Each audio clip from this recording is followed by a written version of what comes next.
সকল অনুষ্ঠান সবাই মাতৃভক্তি সন্তান তোমার ভক্তদের তোমার জন্য এরকম ঘটনা সন্ধান করে দিতে পারে সেই সামর্থ্য দিয়ে তুমি সেই শক্তি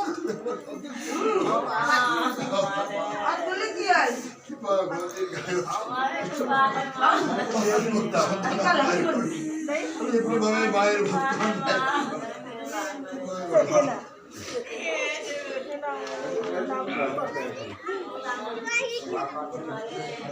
আজ 28শে মার্চ কলসাখালী সার্বজনীন ঐতিহ্যবাহী বাসন্তী পূজা মণ্ডপের বাসন্তী পূজার দশমী অর্থাৎ বিদায় অনুষ্ঠান এখন সম্পন্ন করা হলো।